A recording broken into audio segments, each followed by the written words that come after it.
Effective force constant of spring in series and parallel. Series में बात की थी तो हमने क्या बोला कि 3 स्प्रिंग्स हैं K1 K2 एंड K3, तीनों की स्प्रिंग कांस्टेंट क्या है K1 K2 K3। तो और तीनों की हमने ये दिखाया ये क्या है रिलैक्स पोजीशन में, जब हमने इससे कोई भी मास कनेक्ट नहीं किया है। जब हमने इससे मास कनेक्ट कर दिया, जब हम क्या बोल रहे हैं इससे हमने मास कनेक्ट किया है तो हमने इसका ड्यू टू ग्रेविटी के कारण क्या हुई, ये थोड़ी सी स्ट्रेच हो गई। स्ट्रेच होने के कारण यहाँ पे हमने क्या बोला, पहले इसकी पोजीशन ये थी, अब इसके डिस्प्लेस हुई तो हमने क्या बोला ये y1। यहाँ तक इसकी पोजीशन थी तो ये इतनी स्ट्रेच हुई तो ये क्या हो गई y2 हो गई। यहाँ तक इसकी पोजीशन थी, यहाँ तक स्ट्रेच हुई तो ये क्या हो गई y3। लेकिन तीनों पे फोर्स क्या लगेगा, F सेम लगेगा। तो हम क्या निकाल रहे हैं, नेट डिस्प्लेसमेंट निकालते हैं। तो y equal to y1 plus y2 plus y3। तो F इजिकल टू माइनस का K1 y1, F equal to minus का K2 y2, F equal to minus का K3 y3। ये होती है क्योंकि हमने फोर्स निकाला था, क्योंकि फोर्स हमेशा डिस्प्लेसमेंट के क्या होता है अपोजिट होता है। तो F is directly proportional to minus का y होता है, तो F इजिकल टू माइनस का K1 y1। यहाँ से हम क्या निकाल सकते हैं, y1 की वैल्यू निकाल सकते हैं। तो y1 इजिकल टू माइनस का F upon K1, y2 equal to minus का F upon K2, y3 equal to minus का F अपन K3। तो y इजिकल टू अब क्या होगा, माइनस माइनस ये माइनस कॉमन निकल जाएगा, तो F upon K1 plus F upon K2 plus F upon K3। F भी क्या होगा कॉमन निकलेगा, तो 1 अपन K1 प्लस 1 अपन K2 प्लस 1 अपन K3। अब हम क्या निकालते हैं, effective force constant. If effective force constant यानी कि F इजिकल टू माइनस का K F इफेक्टिव y लिख दूँ तो क्या आ जाएगा, y इजिकल टू माइनस का F अपन K इफेक्टिव। ये वैल्यू को मैं कहाँ रख देती हूँ, इस इक्वेशन में रख सकती हूँ। तो y में तो यहाँ पे रखा तो वैल्यू कितनी हो जाएगी, ये भी माइनस माइनस माइनस कैंसिल और F से F कैंसिल। तो क्या बचेगा, 1 upon K effective equal to 1 upon K1 plus 1 upon K2 plus 1 upon K3। ये हो गया हमारा K इफेक्टिव। टाइम पीरियड निकालना है तो K equal to 2 pi upon omega. तो क्या हो जाएगा 2 पाई ओमेगा कितना होता है K बाय M। तो K तो नीचे आ जाता है और M ऊपर चला जाता है। और यहाँ पे क्योंकि एक स्प्रिंग तो है नहीं, बहुत सारी स्प्रिंग को जोड़ के हमने क्या किया, एक सीरीज तैयार की है, तो इसलिए क्या लिख दिया K इफेक्टिव, क्योंकि सबका स्प्रिंग कांस्टेंट क्या अलग अलग है। अब ये वैल्यू हम यहाँ निकाल चुके थे, तो 1 अपन K की वैल्यू ये है, तो हमने क्या रखा 2 pi is equal to M 1 upon K1 plus 1 upon K2 plus 1 upon K3। ये हो गया हमारा टाइम पीरियड। ठीक है, एक बार आप इसको अच्छे से देख लीजिए ताकि अपन आगे कर सकें।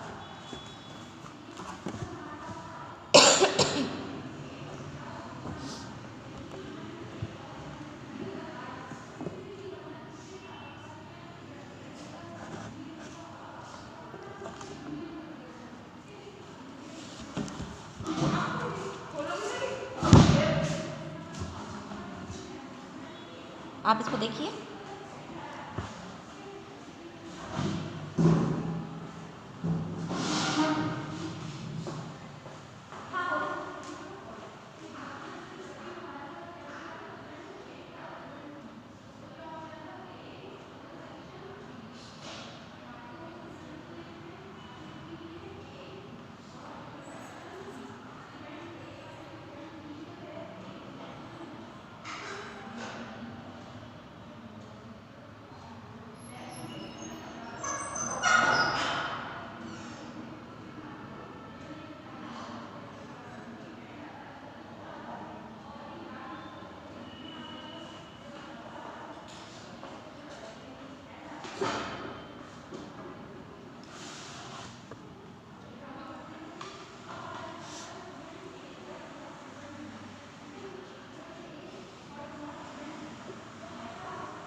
ओके। अब अपन आगे स्टार्ट करते हैं इन पैरेलल। पैरेलल की बात कर रहे हैं तो पैरेलल में देखिए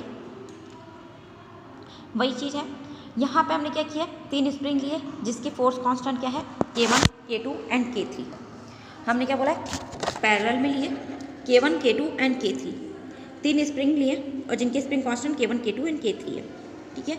और इनको क्या किया है, एक फिक्स सरफेस से फिक्स कर दिया, ये हो गया K1 K2 K3, ये हमने कर दिया। फिर यहाँ पे हमने क्या किया है कि इससे एक मास को कनेक्ट किया। अभी ये क्या है, इसकी रिलैक्स पोजिशन थी, अब हमने इससे एक मास कनेक्ट किया है, M मास कनेक्ट किया है। तो ये कुछ अपनी जो इसकी रिलैक्स पोजिशन थी उससे डिस्प्लेस हुई Y पोजिशन तक, ये डिस्प्लेस हुई यानी स्ट्रेच हो चुकी है। अब इन पे क्या होगा, फोर्स अलग अलग लगेगा, तो फोर्स F1 F2 F3, लेकिन ये डिस्प्लेस क्या होगी, सेम होगी, तो Y डिस्प्लेस हुई है। तो हम निकालते हैं इस पर टोटल फोर्स कितना हो गया, तो force F equal to F1 F2 plus F3, F1 plus F2 plus F3, और F1 की वैल्यू कितनी होगी, माइनस का K1 Y plus F2 equal to minus का K2 Y, F3 is equal to minus का K3 Y, ठीक है। इस वैल्यू को हम किस में रख रहे हैं, इसमें इक्वेशन में रख रहे हैं, तो इस इक्वेशन में रखेंगे तो क्या आ जाएगी, F1 की वैल्यू माइनस का K1 Y माइनस का K2 Y माइनस का K3 Y, तो F equal to minus common निकलेगा और Y कॉमन निकलेगा, तो माइनस और Y कॉमन निकला तो क्या आ गया, K1 plus K2 plus K3, ये हो गई इक्वेशन, ये इक्वेशन हुई। अब हमने क्या किया, इफेक्टिव कांस्टेंट लिया है, फोर्स कांस्टेंट, तो F इजिकल टू कितना हो गया, माइनस का K इफेक्टिव Y, ये इक्वेशन थर्ड हो गई। इस इक्वेशन को थर्ड को मैं कहाँ रख सकती हूँ, इक्वेशन सेकंड में रख सकती हूँ। इक्वेशन सेकंड में रखा तो कितना हो गया, माइनस का K effective Y equal to minus का Y K1 K2 plus K3, K1 plus K2 plus K3, Y से Y कैंसिल और माइनस से माइनस कैंसिल, तो K इफेक्टिव वैल्यू कितनी हो गई, K1 plus K2 plus K3।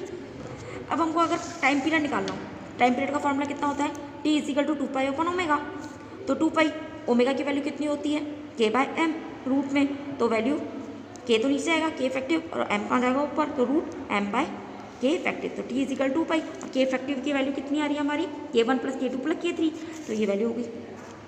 जैसे हम रेजिस्टेंस के लिए बात करते थे, जब हम रेजिस्टेंस को कनेक्ट करते थे सीरीज़ में और पैरेलल में, तो जब पैरेलल में हम कनेक्ट करते थे तो वैल्यू कितनी आती थी, 1/R1 plus 1/R2 plus 1/R थी। लेकिन यहाँ पे हम क्या कर रहे हैं, स्प्रिंग की बात कर रहे हैं, और जब हम सीरीज़ में कनेक्ट करते हैं तो वैल्यू जो पैरेलल में आती थी रेजिस्टेंस के लिए वो इसमें किस में आती है, सीरीज़ में आती है, तो 1/K1 plus 1/K2 plus 1/K3। और यहाँ पर क्या आ रही है, जो पैरेलल में आ रही है K1 plus K2 plus K3, वो हमारी रेजिस्टेंस में क्या आती थी, वो सीरीज़ के लिए आती थी, लेकिन यहाँ पे क्या आ रही है, वो पैरेलल के लिए आ रही है, तो क्या आ रही है, K1 plus K2 plus K3। तो अब एक बार इसको भी देख लीजिए, फिर अपन आगे बढ़ते हैं। कुछ डेफिनेशंस हैं, फिर अपन सिर्फ उन्हीं को देखते हैं, ठीक है।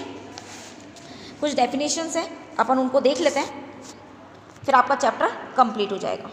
आप एक बार इसको देख लीजिए।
अब नेक्स्ट हम पढ़ रहे हैं फ्री ऑक्सीलेशन, ठीक है। अब नेक्स्ट हम क्या पढ़ रहे हैं, फ्री ऑक्सीलेशन। फ्री ऑक्सीलेशन से आप समझ ही रहे हैं कि यानी कि अगर बाहर से किसी भी तरह का कोई फोर्स ना लगे, अगर कोई बॉडी अगर मूव कर रही है यानी कि ऑक्सीलेट हो रही है और हम उस पर बाहर से किसी भी प्रकार का कोई भी फोर्स नहीं लगाएं, तो वो क्या करती रहेगी, ऑक्सीलेट होती रहेगी, क्योंकि उस पर बाहर से कोई भी एक्सटर्नल फोर्स नहीं लग रहा है। तो इस प्रकार का जो ऑक्सीलेशन होता है वो क्या होता है, फ्री ऑक्सीलेशन। देखिए क्या लिखा है, if a body is one set into oscillation and then let free to vibrate with its own natural frequency, the oscillations are set to be free oscillation. यानी कि वो अपनी नेचुरल फ्रीक्वेंसी से क्या करती रहेगी, एक्सीलेट होती रहेगी। लेकिन अगर हम उस पर क्या लगा रहे हैं, कोई फोर्स लगा रहे हैं, मान लो कोई ना बॉडी है वो ऑक्सीलेट हो रही है, अपनी नेचुरल फ्रीक्वेंसी से ऑक्सीलेट कर रही है, लेकिन हमने क्या किया, उस पर बाहर एक्सटर्नल फोर्स लगा दिया। एक्सटर्नल फोर्स लगाने से क्या होगा कि उसकी जो नेचुरल फ्रीक्वेंसी थी, अब वो उसकी नेचुरल फ्रीक्वेंसी ना रखी, अब उसकी क्या हो गई, वो जो एक्सटर्नल फ्रीक्वेंसी अपने दी है, जो फोर्स दिया था, अब वो उस फ्रीक्वेंसी से क्या करने लगेगी, ऑक्सीलेट करने लगेगी। तो जब उस नेचुरल फ्रीक्वेंसी से कोई भी बॉडी ऑक्सीलेट ना करके किसी एक्सटर्नल फ्रीक्वेंसी जो हमने दी है उससे अगर वो ऑक्सीलेट करने लगे, तो इस प्रकार की फ्रीक्वेंसी क्या कहलाती है, हमारी डैम्प्ड ऑक्सीलेशन कहलाती है। ठीक है ना। और इस प्रकार की ऑक्सीलेशन में क्या होता है, इसमें तो क्या होगा, फ्री ऑक्सीलेशन के अंदर कि एनर्जी और जो एम्पलीट्यूड होंगे वो टाइम के साथ क्या रहेंगे, कांस्टेंट रहेंगे। ठीक है, टाइम के साथ क्या रहेंगे, कांस्टेंट रहेंगे। फ्री ऑक्सीलेशन में हमने क्या बोला है कि जो एनर्जी, इसकी जो एनर्जी होगी, it's energy and amplitude both are conserved या कांस्टेंट, आर कांस्टेंट लिख दो, आर कांस्टेंट। ठीक है, ये हमेशा क्या रहेंगे, कांस्टेंट रहेंगे, टाइम के साथ चेंज नहीं होंगे। It's not change in energy and amplitude, यानी कि इसके एनर्जी और एम्पलीट्यूड में किसी भी प्रकार का कोई भी चेंज नहीं होगा। और डैम्प्ड ऑक्सीलेशन में हमने क्या बोला है कि जब हम इस पर कोई क्या कर रहे हैं, इस पर फोर्स लगा रहे हैं, बाहर से कोई फोर्स लग रहा है, और जब हम फोर्स लगाएंगे तो क्या होगा, फोर्स लगाने पर इसकी एनर्जी क्या होगी, कम होती जाएगी, क्योंकि जब हमने इस पर एक फोर्स लगा दिया तो ये अब उस फ्रीक्वेंसी से ना मूव करेगा, अपनी नेचुरल फ्रीक्वेंसी तो इसके पास रही नहीं, तो अब ये क्या करेगा कि जो हमने इसको फोर्स दिया था अब उस फ्रीक्वेंसी से क्या करेगा, ये ऑक्सीलेट करने लगेगा। और इस ऑक्सीलेशन, इस फ्रीक्वेंसी के कारण क्या होगा, इसकी जो ऑक्सीलेशन है वो धीरे धीरे क्या होंगे, कम होते जाएंगे, और एक टाइम पे जाके क्या हो जाएंगे, ये जीरो हो जाएंगे, यानी कि अब बॉडी क्या हो जाएगी, रुक जाएगी, ऑक्सीलेट करना बंद कर देगी। तो वही चीज़ हमने लिखी है, when a body is set in free vibration generally there is dissipation of energy due to dissipative occurs like viscous drag of fluid, frictional force, electromagnetic damping force etc. ये सारे एग्जाम्पल दिए। and as a result amplitude of vibration regularly decreases, this phenomena is called damped oscillation।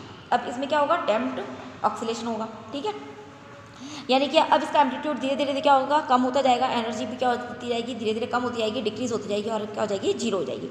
तो damped oscillation का एक formula जो है वो आपको याद रखना पड़ेगा, एफ बी क्या होगा, डैम्प्ड ऑक्सीलेशन के लिए लिखा गया एफ डी है। ठीक है, इज इक्वल टू माइनस का बी वी क्या है, वेलोसिटी, और बी क्या है हमारा damping constant. Okay, resultant force, अब हम बोल रहे हैं resultant force on a damped oscillation is given by F is equal to minus का K X minus B V, क्योंकि माइनस के एक्स क्या है, हमारा रिस्टोरिंग फोर्स है, और इसमें एक और फोर्स लग रहा है, इसलिए हमने इसको क्या बोला, माइनस का बी वी जो डैम्प्ड के लिए हुआ है। तो F is equal to minus का K X minus B we, ये हो गया। अब हम क्या बोलते हैं, फोर्स्ड ऑक्सीलेशन। फोर्स ऑक्सीलेशन में वही चीज़ है कि हमने क्या लगाया कि इस पर फोर्स लगाया, क्योंकि डैम्प्ड ऑक्सीलेशन में हमने क्या बोला है कि इसकी एनर्जी क्या होती है, धीरे धीरे क्या होती जाती है, डिक्रीज होती जाती है, और एम्पलीट्यूड भी क्या होता है, डिक्रीज होती जाता है। तो अब यहाँ पे हम क्या बोल रहे हैं, फोर्स्ड ऑक्सीलेशन की बात कर रहे हैं कि अगर जैसे अभी मैंने तुम्हें एग्जांपल दिया था, यहाँ पे फोर्स ऑक्सीलेशन में भी क्या होता है कि अगर बॉडी अपनी एक नेचुरल फ्रीक्वेंसी से क्या कर रही है, ऑक्सीलेट हो रही है, और जब हम इस पर कोई फोर्स लगा देते हैं तो फोर्स लगाने पर अब वो अपनी नेचुरल फ्रीक्वेंसी से मूव नहीं करेगी, ऑक्सीलेट नहीं करेगी, अब वो किससे करेगी, जो उसके ऊपर हमने फोर्स लगाया है, जो हमने उसको फ्रीक्वेंसी दी है, अब वो उस फ्रीक्वेंसी से क्या करेगी, मूव होना शुरू कर देगी। तो इस प्रकार का जो भी ऑक्सीलेशन होता है वो क्या होता है, फोर्स्ड ऑक्सीलेशन होता है। तो हमने क्या बोला, the vibration in which a body oxalate under the effect of external periodic force whose frequency is different from the natural frequency of oscillating body are called oscillation। कौन सा ऑक्सीलेशन है ये, फोर्स्ड ऑक्सीलेशन। अब क्या है हमारे पास, resonance. Resonance में क्या होता है कि आप इसको एक एग्जांपल से इस तरह समझ सकते हो जैसे हमारे सैनिक होते हैं, अगर वो मान लो पुल पे चल रहे हैं तो सैनिक कैसे चलते हैं, कदम ताल चलते हुए लेफ्ट राइट करते हुए चलते हैं। अगर वो किसी पुल पे चले, क्योंकि पुल है, पुल की भी खुद की भी फ्रीक्वेंसी होगी और वो उस फ्रीक्वेंसी से क्या कर रहा होगा, ऑक्सीलेट कर रहा होगा। और अगर हमारे सैनिक भी क्या होंगे कि लेफ्ट राइट करते हुए अपनी फ्रीक्वेंसी से चल रहे होंगे, और अगर उस फ्रीक्वेंसी अगर इस पुल पर जो है ना, पुल की जो फ्रीक्वेंसी है, ये दोनों क्या हो जाएगी, मैच कर जाएगी, तो ये क्या होगा, रेजोनेंस हो जाएगा। रेजोनेंस में क्या होगा कि इसका एम्पलीट्यूड बहुत हाई हो जाएगा, एम्पलीट्यूड ज़्यादा हो जाएगा, तो ये बहुत ज़्यादा तेज गति से क्या होंगे, वाइब्रेट करने लगेंगे, ऑक्सीलेशन करने लगेंगे, और जिसकी वजह से क्या हो जाएगा, पुल टूट जाएगा।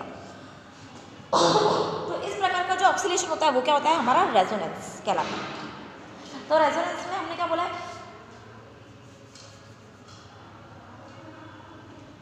कि जब भी कोई वस्तु क्या कर रही हो, या बॉडी क्या है कि ऑक्सीलेट कर रही हो, जब उसकी अपनी खुद की फ्रीक्वेंसी से वो क्या कर रही है, ऑक्सीलेट कर रही है, और जब वो क्या करने लगे कि किसी प्रणोदित डैम ऑक्सीलेशन से क्या करें, ऑक्सीलेट हो जाए, यानी कि हम क्या कर रहे हैं, उसके ऊपर एक फोर्स लगा रहे हैं, तो जिसकी वजह से क्या हो रहा है, उसका ऑक्सीलेशन चेंज हो रहा है, फ्रीक्वेंसी चेंज हो रही है, और फ्रीक्वेंसी चेंज होने की वजह से क्या हो जाएगा कि वो उसकी फ्रीक्वेंसी, जो उसकी नेचुरल फ्रीक्वेंसी है और जो है ना उसको फ्रीक्वेंसी दी जा रही है, वो दोनों क्या होगी, जब एक दूसरे से मैच कर जाएगी तो एम्पलीट्यूड क्या हो जाएगा, बहुत ज़्यादा हो जाएगा।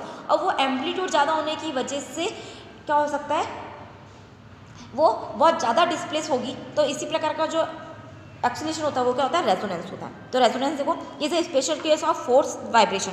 फोर्स वाइब्रेशन का क्या है, स्पेशल केस है, in which frequency of external force is exactly same as the natural frequency of oscillation. वही मैंने बोला कि आप नेचुरल फ्रीक्वेंसी से मूव कर रहे हैं, ऑक्सीलेट हो रहा है कोई, और उसी पे क्या लगा दिया हमने, एक एक्सटर्नल फोर्स लगाया। अब उसको जो हमने फ्रीक्वेंसी दी है, वो फ्रीक्वेंसी और नेचुरल फ्रीक्वेंसी क्या होंगी, एक दूसरे से मैच कर गई, एग्जैक्टली इक्वल हो गई, तो जो एम्पलीट्यूड होगा वो क्या हो जाएगा, बहुत ज़्यादा हो जाएगा, मैक्सिमम हो जाएगा। तो और बॉडी क्या करेगी, बहुत ज़्यादा डिस्प्लेस होगी, मैक्सिमम डिस्प्लेस हो जाएगी। तो as a result the body begins to vibrate with a large amplitude, vibrate हो जाएगी अपने लार्ज एम्पलीट्यूड से। वैसे ही क्या होता है, इसका एक एग्जांपल मैं और देती हूँ आपको। जैसे भूकंप आते हैं, अर्थक्वेक आया, तो अर्थक्वेक आ रहा है, तब उसकी फ्रीक्वेंसी क्या होगी, कुछ और होगी, और जो हमारी बिल्डिंग है उसकी फ्रीक्वेंसी क्या होती है, वो अलग होती है। लेकिन जब अर्थक्वेक आ रहा है तो उसकी जो फ्रीक्वेंसी है और जो बिल्डिंग की फ्रीक्वेंसी है, जब दोनों एक दूसरे से मैच कर जाती है, तब भी क्या होता है कि हमारी जो बिल्डिंग है वो क्या करती है, एक लार्ज एम्पलीट्यूड से के साथ क्या करती है, वाइब्रेट होती है, और वो क्या हो जाती है, नीचे गिर जाती है। तो यही कारण है कि कई बिल्डिंग से गिर जाती है और कई बिल्डिंग नहीं गिरती है। जब फ्रीक्वेंसी मैच हो जाए तो वो क्या होगी, लॉन्ग एम्पलीट्यूड के साथ क्या होगी, वाइब्रेट होगी, और वो क्या हो जाती है, धाराशायी हो जाता है। ओके, आपका ये चैप्टर कंप्लीट हो गया।